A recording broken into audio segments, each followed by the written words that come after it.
I'm Amy Cherry. This local news is a service of Flagler County's Toyota dealer, Beaver Toyota, here to wow ya. A controversial decision in Flagler schools, medical marijuana can now be administered to students with prescriptions in schools. The Flagler County School Board voted unanimously this week to approve the new policy on the grounds of the 2016 constitutional amendment approved by voters that made medical marijuana legal to treat debilitating medical conditions. But marijuana remains illegal on the federal level, and government policy states that district funds could be jeopardized by the policy. The policy approved by the school board allows medical marijuana to be administered only by a parent, guardian, or caregiver in non-smokable form. This portion of Flagler's Morning Local News, a service of the Daytona Beach International Airport. Save time, money, and stress. Daytona Beach International Airport, it's just plain easy.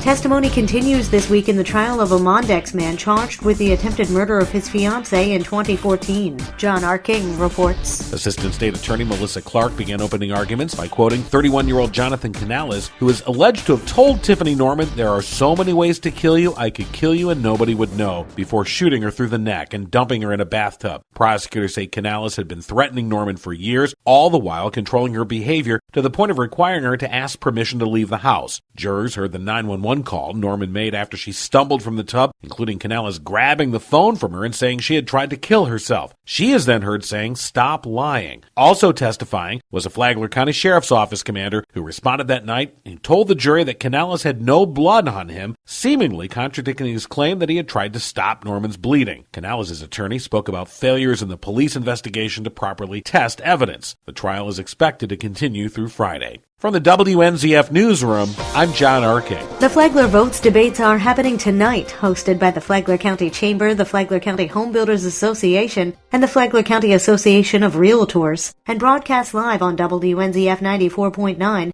You'll hear from a number of candidates in various races. The headliner, of course, is the race for Florida State Rep, where incumbent Paul Renner is running against Adam Morley. 2 Flagler County Commission seats are up for grabs, one in District 4 where Joe Mullins is running against Jane Gentile Yude. In District 2, Greg Hansen is unavailable to debate his opponent Dennis McDonald due to a prior commitment. For Palm Coast City Council, Jack Howell will debate former Mayor John Netz for the District 2 seat, and Eddie Brenn-Keenho will square off against John Tipton for the District 4 seat.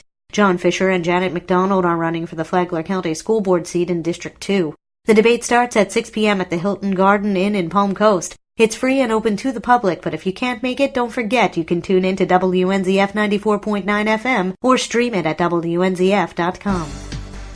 Biketoberfest is rolling into Flagler Beach. With more, here's Tony Magoo. This marks the 26th annual Biketoberfest motorcycle event, which starts today and continues through Sunday. The following information is being provided in advance of the event to educate visitors and residents with motorcycle-related laws. During Biketoberfest, the Flagler Beach Police Department will be enforcing hazardous moving violations, which include, but are not limited to, careless driving, aggressive careless driving, reckless driving, excessive speed, racing, and driving under the influence. Additionally, the following non-moving statutes are in effect in the state of Florida and will be enforced. You really should have eye protection. You also should have your headlight on, and no person shall operate a vehicle while wearing a headset, headphone, or other listening device other than a hearing aid. If you have any questions regarding this year's Biketoberfest, please feel free to contact the Flagler Beach Police Department. For Flagler's Morning News, I'm Tony Magoo.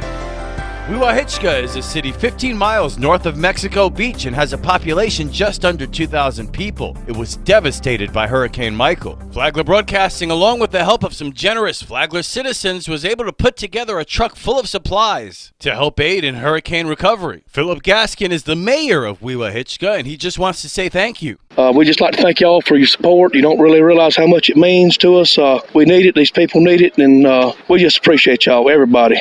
Thank y'all. Thank you so much. Mayor Gaskin says Wiwahichka is well on the road to recovery. We have our water system up and running at about 90%. We have our sewer system running at about 80%. Hope to get power within the next 2 to 3 weeks, maybe sooner. Don't know. It's day by day. But we appreciate y'all so much. Thank you. From the WNZF Newsroom, I'm Rich Carroll. And now you're up to date on Flagler's Morning News. I'm Amy Cherry.